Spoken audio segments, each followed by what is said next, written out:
네, 안녕하십니까. 오토다이리 오종훈입니다. 오늘 준비한 차 쌍용 렉스턴 스포츠칸 익스페디션 트림입니다.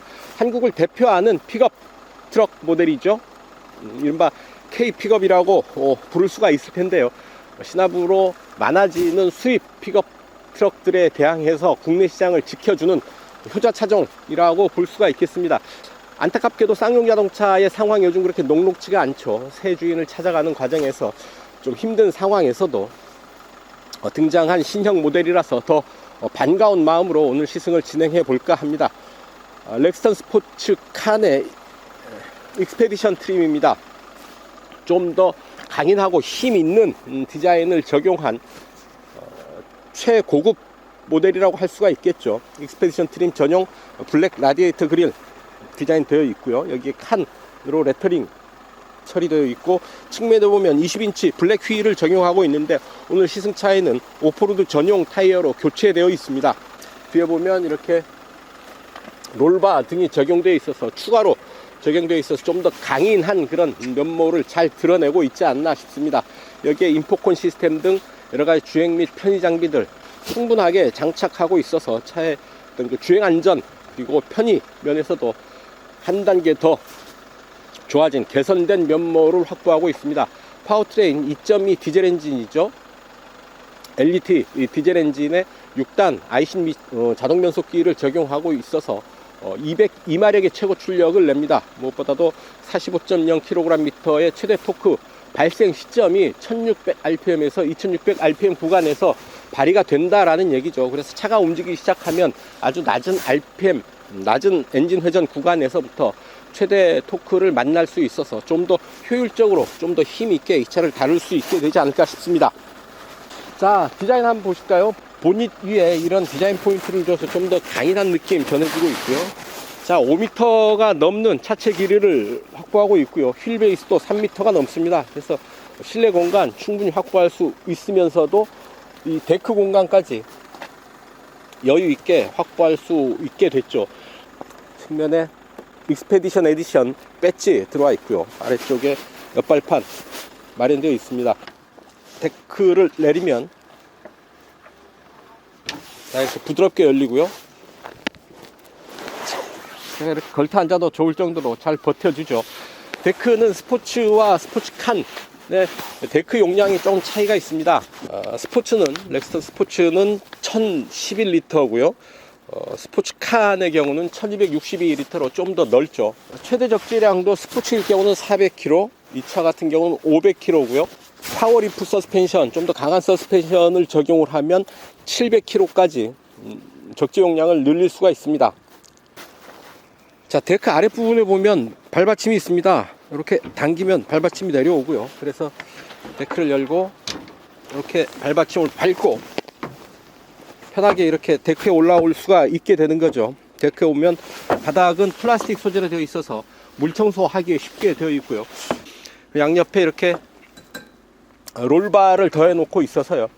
데코레이션 장식의 의미도 있겠지만 기능적으로 이 부분을 활용할 수도 있겠습니다. 이런 추가적인 장비들, 오프로드 장비들, 삽이나 도끼 혹은 오프로드 전용 재키, 하이리프트 자키 같은 것들 장착을 할 수도 있을 테고요.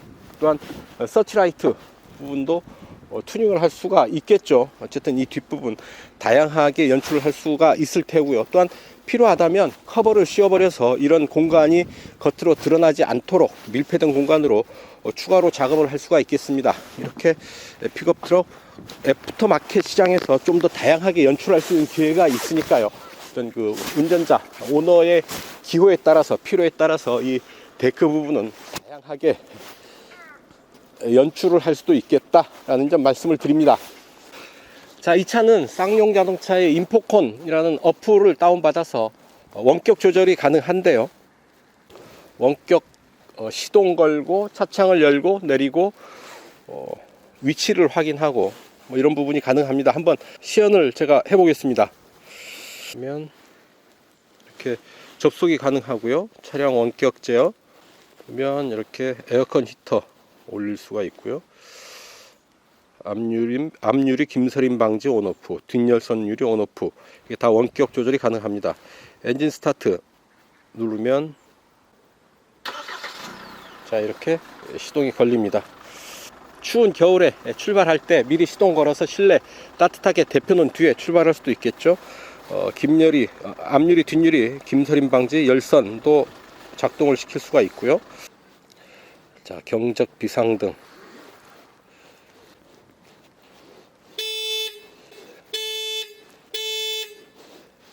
차량 상태, 주차 위치. 자, 주차, 지금 차량 위치가 여기에 있다라는 것 확인을 할 수가 있고요. 이렇게 엔진 시동, 차량 문, 원격 문 열림 잠금, 헤드램프, 후드, 선루프, 주행 가는 거리까지 확인을 할 수가 있는 거죠. 목적지, 자, 이 스마트폰 어플에서 목적지를 설정한 뒤에 차에 전송할 수도 있고요. 스마트폰 어플을 통해서 재미있고 유익하게 이 차를 관리할 수 있는 방법이 아닌가 싶습니다. 판매 가격 약 4천만원 정도가 되는데요. 이런저런 옵션들 더하면 4천만원 중후반 가격이 되겠죠. 자, 과연 어떤 느낌을 줄지요? 직접 시승을 통해서 그 느낌 여러분들과 공유를 해볼까 합니다. 오늘도 좋아요, 구독하기 눌러주시고요. 저와 함께 하시죠. 출발합니다. 네, 운전석입니다. 실내 잠깐 살펴보고 가시죠. 스티어링 휠 락투락 한번 볼까요? 돌렸고요. 하나, 둘, 셋, 약 3.2회전 정도 하죠. 자, 계기판, 타이어 정렬까지 보여주네요. 주행 보조, 전방 안전 보조, 긴급 제동 시스템, 전방 추돌 경보, 차선 유지 보조, 앞차 출발 경고, 부주의 운전 경고, 안전 거리 경고 등의 기능을 확인할 수가 있고요. 계기판 설정, 사운드는 경고음 타입, 방향 지시 등 사운드 음량, 경고음 타입 베이직,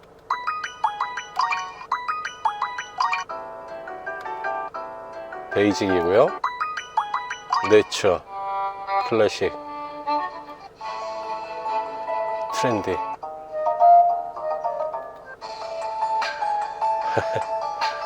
소리 가지고 이렇게 경고음을 여러 가지로 설정을 할 수 있게 해놨네요. 방향 지시 등 사운드 음량도 조절할 수가 있고요. 주행거리, 이런 트림미터도 세팅을 할 수가 있고요. 요소수 레벨, 이 차 에드블루 사용하는 배기가스 후처리 시스템 적용하고 있는 거고요. 유로 6의 D 스텝 2 기준을 충족시키고 있습니다. 그만큼 까다로운 배기가스 기준을 만족시키는 디젤 엔진이다 라는 얘기죠. 계기판은 이렇게 형태를 달리 할 수가 있고요. 그리고 센터페시아에 이런 AVN 모니터, 내비게이션 모니터 들어와 있는데요. 터치식으로 작동을 시킬 수가 있고요. 모드, 라디오 인포콘 DMB, 인포콘 시스템, 인포테인먼트 시스템인데요. 이런 팟빵 들을 수가 있고, 날씨 메시지, 스마트홈, 앱스토어, 이런 지니뮤직까지 이용을 할 수가 있습니다. DMB 쓸 수가 있고요. 애플 카플레이, 안드로이드 오토, 블루투스 뮤직, 이런 부분들, 스마트폰 미러링 시스템 이용을 할 수가 있는 거죠. 내 사랑 내 곁에 틀어줘. 바이브에서 김현식의 내 사랑 내 곁에를 재생할게요.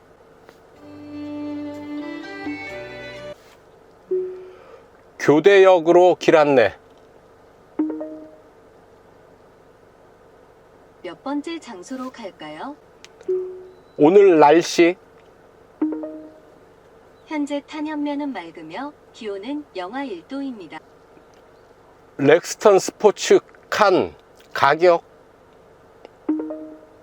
네이버 검색 결과에 의하면 2021 렉스턴 스포츠칸 출시 가격은 2,856만원에서 3,829만원입니다. 1125 나누기 3. 375입니다. 야, 똑똑하네요. 이런 정도의 아주 제법 많은 정보들을 음성 명령 시스템을 통해서 검색을 해서 알 수도 있고요. 차를 컨트롤할 수도 있겠습니다. 이 위에 있는 이 부분 터치를 하면 가볍게 이제 수납이 되죠. 터치를 하면 이제 올라오고요. 스피커입니다. 무드 스피커고요. 모니터 아래는 그 터치 버튼, 자주 사용하는 버튼들 이 아래 배치되어 있고요. 그 아래는 공조 스위치들 들어와 있고, 두 개의 USB 포트, 그리고 두 개의 12V 전원구 배치되어 있고요. 세 단계로 조절 가능한 열선 시트와 냉풍 시트, 운전석과 조수석 조절할 수 있는 버튼 들어와 있죠. 그리고 이 아래 보면 스마트폰 무선 충전 장치가 들어와 있는데요. 이 부분은 그냥 올려놓으면 바로 작동하는 것이 아니라 옆에 별도의 스위치를 켜줘야 됩니다. 가만히 누르고 있으면 이제 스위치가 활성화되면서 무선 충전이 작동을 하게 되는데요. 자, 자동 6단 변속기, 일본 아이신사의 자동 6단 변속기 들어와 있고요. 수동 변속을 하게 될 경우에는 엄지손가락을 이용해서 토글 스위치를 작동을 시키면 되겠습니다. 변속 레버 뒤에서 왼쪽으로 밀면 수동 변속이 가능하고요. 자, 그 아래 이 차의 가장 큰 장점 중에 하나죠. 다양한 구동계, 구동 방식을 변환할 수 있는 구동 전환 스위치 들어와 있는데요. EH, 4H, 4L을 선택을 할 수가 있겠습니다. EH는 일반 온로드에서 이용을 할 수가 있을 테고요. 4H는 조금 온로드지만 조금 거친 길, 오프로드에서도 좀 상태가 좋은 오프로드에서 4H 이용을 할 수가 있겠죠. 눈길이나 빗길, 뭐 조금 거친 온로드 혹은 조금 상태가 좋은 오프로드에서 이용을 할 수가 있을 텐데, 4H에서는 시속 70km를 넘기지 말 것을 권하고 있습니다. 너무 빨리 달리지는 말아라 라는 얘기일 테고요. 4L로 하기 위해서는 주 변속기를 N 중립에 넣고 이 구동계를 4L에 놓으면 4WD 로우 기어를 선택을 하게 됩니다. 이 4L을 하게 되면 잘 아시겠지만 아주 강력한 힘을 바탕으로 뭐 견인을 한다거나 진흙길이나 모래길 이런 부분에서 좀 더 힘있게 탈출할 수 있는 그런 힘을 기대할 수가 있게 됩니다. SUV라고는 하지만 사륜구동이 아닌 SUV들도 많죠. 사륜구동이 있다고 해도 4L 로우 기어를 갖춘 차들은 그렇게 많지 않습니다. 대개 이런 로우 기어를 갖췄다라는 것 아주 제대로 된 정통 SUV다 라는 의미이고요. 또한 오프로드 구동을 염두에 두고 만든 차다라는 걸 바로 이 4L 모드가 말해주는 게 아닌가 싶습니다. 이 부분 콘솔 박스 위로 공기청정기가 들어와 있습니다. 밑으로 이제 필터를 교체할 수 있는 부분이고요. 네, 이 부분 여기서 스위치를 눌러서 작동 방식을 선택을 할 수가 있죠. 대개 이런 공기청정기가 공조장치와 함께 일체화되어 있는 게 일반적인데요. 별도로 들어와 있죠. 전체적으로 이런 그 실내에 들어와 있는 여러 가지 편의 장비들 중에 일부는 이렇게 마켓에서 사다가 추가 장착한 듯한 그런 느낌을 주게 되죠. 전체적으로 함께 개발되어 있는 것이 아니라 나중에 별도의 어떤 기능들을 추가 장착하는 과정에서 기존의 시스템과 일체화시키지도 못하는 나름 쌍용 자동차의 나름대로의 어려움은 있지 않았나 싶습니다. 그런 어려움 속에서도 이런 기능들을 적용했다는데 박수를 쳐주고 싶습니다. 그런 어려운 상황에서도 의지를 가지고 차를 개발했다라는 것들을 이런 부분들이 보여주는 게 아닌가 싶습니다. 사실 좀 짠한 느낌도 들고요. 자, 이 사륜구동 시스템은 견인 3톤, 견인 능력 3톤까지 견인을 할 수 있고요. 트레일러의 움직임을 감지해서 구동과 제동을 제어해주는 트레일러 스웨이 컨트롤도 적용되어 있습니다. 뒤에 트레일러를 달고 장착하고 움직일 수 있는 그런 기능까지 갖추고 있다라는 얘기고요. 자, 오버헤드 콘솔 이 윗부분에 보면 SOS 버튼이 있습니다. 이 커버를 밑으로 내리고 눌러야 되는데요. SOS 버튼을 누르면 인포콘 상당 센터로 긴급 전화 서비스를 요청 중입니다. 연결을 할 수가 있는 거죠. 만약 하나 에어백이 터진 상황이다 라고 하면 에어백 전개 알림 서비스를 받을 수가 있습니다. 이렇게 긴급 전화로 연결이 돼서 지금 상황을 전달을 하고 지원을 받게 되는 거죠. 자, 후진을 넣게 되면 카메라가 뜨는데요. 카메라가 차의 360도를 다 보여줍니다. 그리고 필요한 부분을 선택해서 볼 수가 있고요.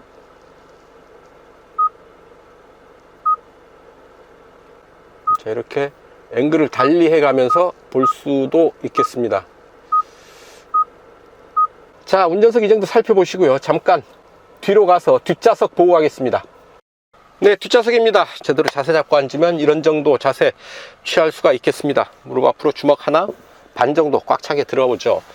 머리 위로 주먹 하나 반이고요. 역시 그래서 무릎 앞 머리 위로 주먹 하나 반 정도의 여유 있는 공간 확보하고 있습니다. 자, 원터치가 안 되는군요. 버튼을 누르고 있는 동안만 차창은 수납이 되고 차창은 이렇게 완전히 수납이 됩니다. 그리고 도어 트림에 뒷좌석 열선 버튼 들어와 있네요. 열선은 한 단계 온오프 기능만 수행을 하는데 그게 어딥니까? 한겨울에 뒷좌석에서도 열선 시트의 따뜻함을 누릴 수 있다라는 얘기고요. 보면 뒷좌석을 위한 송풍구 들어와 있습니다. 센터 터널 거의 없다고 보시면 되겠습니다. 제 손가락 2마디 정도 높이로 센터 터널 솟아 있는데요. 센터 터널 거의 없다고 보시면 될 테고요. 뒷좌석 가운데 좌석도 그렇게 불편하지 않게 앉을 수가 있겠습니다. 네, 뒷좌석 이 정도 살펴보시고요. 본격적으로 달려보셔야죠. 자유로 잠깐 달리고요. 오프로드 가서 오프로드 주행도 잠깐 해보도록 하겠습니다. 좋아요, 구독하기 누르시고 함께 하시죠. 출발합니다. 자, 일단 운전석에 앉으면 가장 먼저 다가오는 거 어마어마한 덩치, 아주 도로를 꽉 채우네요. EH, 4H, 4L 모두 3개의 구동 조건 갖추고 있는데요. 이런 일반적인 온로드에서는 EH 택하는 게 나을 테고요. EH 상태일 때 구동 바퀴는 후륜이 됩니다. 그래서 뒤에서 밀고 가는 아주 후륜 구동에 안정감 있는 그런 주행 질감 느껴볼 수가 있겠죠. 아주 멋진 차이기는 합니다만 굳이 법률상 따지자면 화물차인 거죠. 픽업 트럭 화물차입니다. 그래서 주행할 때 상위차로는 추월차선 1차로 주행은 허락되지 않고요. 반대로 본다면 화물차여서 기대할 수 있는 이익도 있습니다.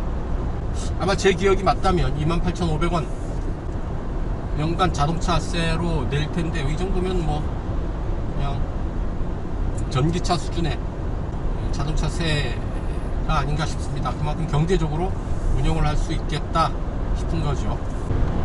주행 모드는 노멀, 스포츠, 윈터 모드 이렇게 설정을 할 수가 있네요. 일단 스포츠에 놓고 RPM 체크 한번 해봅니다. 수동으로 가고요. 6단 1500 가르치고 있죠. 5 4 3단 3단으로 내려가지 않네요.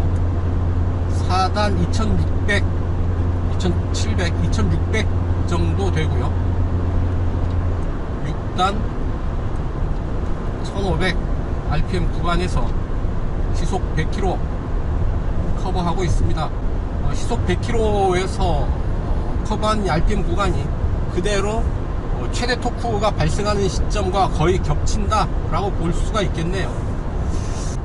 시속 100km로 움직이면 어떤 엔진 회전 영역에서도 최대 토크를 만날 수 있겠다 싶습니다. 힘을 좀 많이 줬습니다. 타이어도 오프로드용 타이어로 바꿔 끼웠고요. 도끼도 달아놓고 튜닝을 좀 많이 해 놓았는데요. 오프로드 타이어를 선택을 하면 온로드 승차감이 조금은 떨어진다 라는 정도로 생각을 하셔야 될 테고요. 실제로 이 노면의 굴곡 울퉁불퉁한 곳을 지날 때 이 충격이 조금은 세게 다가옵니다. 하지만 전체적으로 시속 지금 80km 90km 구간에서 움직이고 있는데 이 구간에서 상당히 편안하게 움직이고 있다 싶고요. 높죠. 시트 포지션이 높아서 멀리 볼 수 있고 주위에 함께 달리는 세단들 내려다보는 그런 특유의 주행 감각 느낄 수 있습니다. 온로드에서는 차체 높이를 낮추는 것, 무게중심을 낮추는 것, 이것이 어떤 그 주행의 질감을 높이는 방편이 되는데요. 오프로드를 타깃으로 하는 차라고 한다면 차체를 어느 정도 좀 들어 올려서 차체의 높이를 높여서 최저지상고를 확보하는 선택을 하는 경우가 많습니다. 아무래도 이런저런 장애물들이 많이 도로에 깔려 있는 오프로드를 움직일 때에는 차체의 높이가 높은 게 낫기 때문에 그렇죠. 도강, 강물을 건너는 경우에도 차체가 높은 게 낫죠. 대신에 온로드에서 좀 빨리 움직일 때는 이 차체가 높은 게 이렇게 썩 좋은 영향만 주는 건 아니죠. 흔들림에 취약한 구조가 될 수가 있고, 따라서 노면의 흔들림에 어느 정도 노출되는 그런 반응을 피할 수가 없습니다. 좋고 나쁜 문제라기보다는 차의 특성이 그렇게 변하기 때문에 운전자가 이를 알고 거기에 맞게 차를 다루면 되지 않을까 싶습니다. 무쏘 스포츠로 시작한 국내 픽업 시장, 한동안 쌍용차 동무대였는데요. 언제부턴가 신압으로 수입 픽업들이 차근차근 들어왔죠. 이런 수입 픽업들이 이 국내 시장을 잠식을 하고 있지만, 작년 기준으로 이런 렉선 스포츠, 쌍용 픽업이 약 국내 픽업 시장의 약 82% 점유를 하고 있다고 하니까 훌륭히 시장을 방어하고 있는 게 아닌가 싶습니다. K 픽업으로서의 면모를 잘 지켜내고 있다라고 볼 수가 있는 거죠. 자, 오토크루즈 기능을 활용할 수가 있습니다. 자, 세팅, 제한속도 80에 맞추고요. 스티어링 휠에서 잠깐 손을 떼봅니다. 왼쪽으로 이렇게 부드럽게 돌아나가는 길입니다. 스티어링 휠이 조향장치가 스스로 이 돌아나가는 코너를 인식을 하고 이 차선의 중앙을 유지를 하면서 움직이고 있죠. 중앙 차선 유지 보조 기능이 있습니다. 이 부분이 가능한 것 역시 4개 모터를 장착한 파워 스티어링을 적용을 하고 있기 때문에 그렇죠. 모터로 조향에 개입할 수 있게 됐기 때문에 이 조향 보조 장치들, 그러니까 주행 보조 시스템을 적용할 수가 있게 되는 겁니다. 차간거리 조절은 되지가 않는 것 같습니다. 속도를 조금 높여서요. 앞에 차가 가고 있는데 차간거리를 조절을 하지 않고 그냥 정해진 속도로만 달리고 있습니다. 자, 잠깐 속도를 좀 올려서 좀 빨리 달려보겠습니다. 자, 4단, 5단, 킥다운. 가속 페달을 꾹 밟으면 킥다운 버튼이 있고요. 자, 이렇게 속도를 올리니까 바람 소리는 실내로 좀 들어오지만 차체가 높아서 더 이제 바람 소리, 공기 저항은 더 심하겠죠. 속도가 높아질수록 바람 소리는 점점 더 커집니다. 하지만 이 차 픽업 트럭이죠. 그렇게 빨리 달리기보다는 정해진 속도 이내에서 좀 안정감 있게 주행하는 것이 이 차의 목적에 부합하지 않나 싶습니다. 무엇보다 이 차 오늘 타이어를 교체했고 오프로드 튜닝을 많이 한 차여서 연비 테스트, 제로백 가속 테스트는 큰 의미가 없겠다 싶어서 생략하기로 하겠습니다.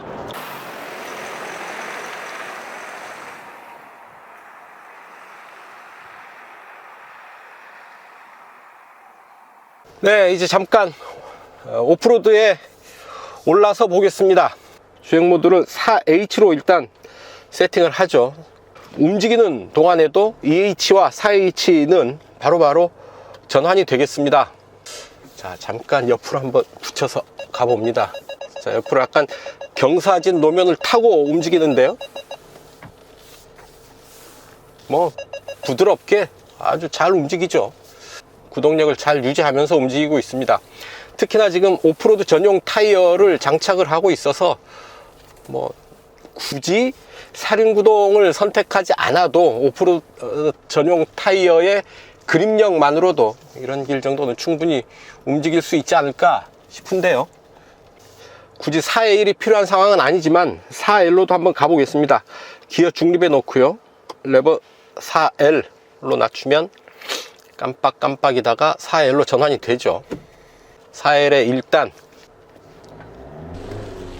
아주 강한 힘을 바탕으로 오프로드에서 아주 끈적끈적한 구동력을 보여주게 되죠. 특히 이런 4L에서는 험지에서의 탈출 혹은 스턱에 빠진 차를 군환하는 견인의 역할을 할 때 상당히 요긴한 그런 기어가 되죠. 4L에서는 이렇게 밀리지 않고 그냥 전진 하게 됩니다. 차를 일부러 대각선 방향으로 이렇게 걸쳐 놔 봤는데요, 끈적한 구동력, 강한 구동력과 오프로드 타이어, 오프로드 전용 타이어의 구동력에 힘입어서 한치 밀림 없이 마치 탱크처럼 잘 움직이고 있었고요. 정통 사륜구동, 이런 거다라는 점을 가장 잘 보여주는 그런 장면이 아니었나 싶은데요. 그만큼 사륜구동의 명가 쌍용차가 만드는 픽업 트럭답게 아주 거친 길에서도, 아주 거친 상황에서도 정확하게 구동하는 면모 잘 보여줬지 않나 싶습니다. 이 정도의 차체 높이면 어지간한 깊이의 얕은 개울 정도는 쉽게 넘어갈 수 있지 않을까 싶고요. 후진할 때에는 이런 카메라를 통해서 360도 화면을 보여줘서 아주 편하게 안전하게 후진을 할 수 있겠습니다. 아무래도 오프로드에 올라서면 이런 차체의 자잘한 스크래치 정도는 각오를 해야 되지 않을까 싶고요. 그런 면에서 오히려 이런 렉스턴 스포츠 칸 조금은 더 부담 없이 오프로드에 들어설 수 있지 않나 싶습니다. 아무래도 고가의 수입 SUV들은 차체 손상에 대한 리스크에서 자유롭지 못하죠. 상대적으로 저렴한 SUT이기 때문에 이런 길 헤쳐갈 수 있지 않을까 싶고요. 스크래치가 난다면 나는 대로 이제 오프로드용 차량이라고 한다면 약간의 스크래치는 그냥 훈장 같은 상처로 남겨놓을 수도 있을 테고요. 수리하는데도 큰 부담은 없지 않을까 하는 생각을 해봅니다. 자, 이렇게 오프로드에서는 지형에 맞게 차를 다뤄줘야 되는데요, 살짝 휠 슬립을 허용해 줘야 되는 경우들이 있습니다. 이제 4L로 가면 ESC가 해제가 되면서 휠 슬립이 일어나기도 하는데요, 4H에 놓고 움직일 경우에는 때로 전자식 주행 안전장치를 해제시켜 줘야 되는 경우도 간혹 생깁니다. 필요하다면 차에서 내려서 운전자가 직접 도로를 파악하고 움직이는 게 안전할 테고요. 지금 어쩔 수 없이 저는 혼자 이제 오프로드에 들어왔지만, 만약에 사태에 대비해서 2인 1조 차 2대가 같이 움직이는 게 만에 하나 원치 않는 상황이 발생했을 때 큰 도움이 되겠죠. 안전을 늘 생각하면서 움직여야 된다라는 얘기입니다. 아주 거침없이 잘 움직입니다. 정통 오프로드란 이런 것 잘 보여주고 있지 않았나 싶고요. 조금은 스크래치가 나도 부담이 없게, 조금은 차체 다쳐도 쉽게 수리가 가능하고요. 낮은 비용으로 메인터넌스가 가능한 메커니즘을 갖고 있는 게 낫죠. 주행 환경이 워낙 거칠다 보니 그렇습니다. 이 차는 프레임 바디를 사용하고 있는데, 그 프레임 바디라는 게 그렇게 오프로드로서는 나쁜 구성이 아닙니다. 강인한 차체를 구성하게 되는 그런 프레임 방식의 장점 또한 있는 거니까요.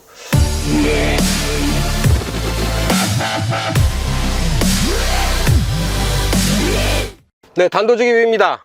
렉스턴 스포츠칸 익스페디션 트림 타면서 느꼈던 사소한 불편함 몇 가지 말씀을 드릴 텐데요. 일단 주행보조 시스템의 어댑티브 크루즈 컨트롤이 아니죠. 중앙차선 유지보조 시스템이 있어서 차로의 중앙을 유지를 해주긴 합니다만, 앞차와의 차간거리를 알아서 조절해 주지는 않습니다. 그래서 정해진 속도로 주행하는 그냥 크루즈 컨트롤까지만 가능한 거죠. 그래서 주행보조 시스템의 완성도가 상대적으로 조금 떨어지지 않나 하는 생각을 해봅니다. 물론 픽업 트럭에 이런 정도까지 들어와 있는 게 대견하다 싶은 생각도 있지만, 그래도 이왕 주행보조 시스템들을 적용을 할 거면 어댑티브 크루즈 컨트롤까지 도입을 해서 그 완성도를 조금 더 높이는 게 낫지 않았나 하는 생각을 하게 되는 거죠. 좀 아쉬운 부분입니다. 그리고 스마트폰 무선 충전 장치 별도로 전원을 온오프를 해줘야 된다라는 얘기죠.